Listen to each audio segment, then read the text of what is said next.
नमस्कार मित्रांनो, स्वागत आहे तुमचं मराठी बोल या आपल्या चॅनलवर।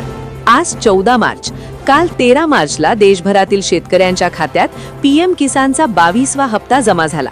मात्र महाराष्ट्रातील 90 लाख शेतकरी पुन्हा एकदा हताश झाले आहेत।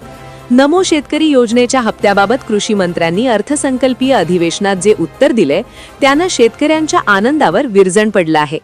लवकरच या शब्दाचा खेळ आता नेमका कुठे चालला आहे आणि इतर राज्यांच्या निवडणुकांसाठी महाराष्ट्रातील हप्ता का रोखला जातोय?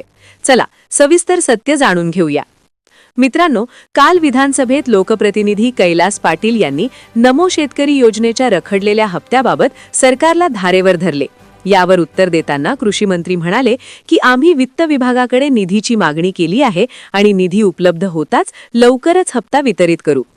आता प्रश्न असा आहे की गेल्या नोव्हेंबरपासून कृषी विभाग निधी मागतंय आणि वित्त विभाग म्हणतंय आम्ही मंजुरी दिली आहे। मग नक्की गाडं अडकलंय कुठे? बजेटमध्ये तरतूद झाली, SC/ST प्रवर्गाचे स्वतंत्र GR आले, तरीही हप्ता खात्यात का जमा होत नाही हा मोठा प्रश्न आहे।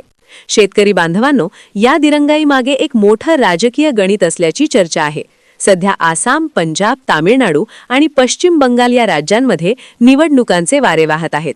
भाजप शासित महाराष्ट्र सरकार आपल्या शेतकऱ्यांना कशा प्रकारे जादा लाभ देते हे इतर राज्यातील प्रचारात दाखवण्यासाठी हा हप्ता राखून ठेवला जात असल्याचा संशय व्यक्त केला जात आहे।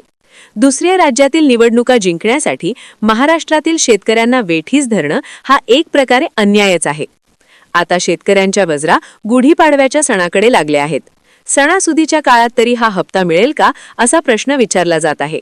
जर गुढीपाडव्यापूर्वी हा हप्ता मिळाला नाही तर राज्यातील शेतकऱ्यांमध्ये सरकारविरोधात मोठा रोष निर्माण होण्याची शक्यता आहे।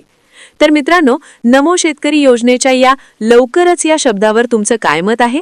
सरकार खरंच इतर राज्यांच्या निवडणुकांमुळे आपला हप्ता रोखत आहे का?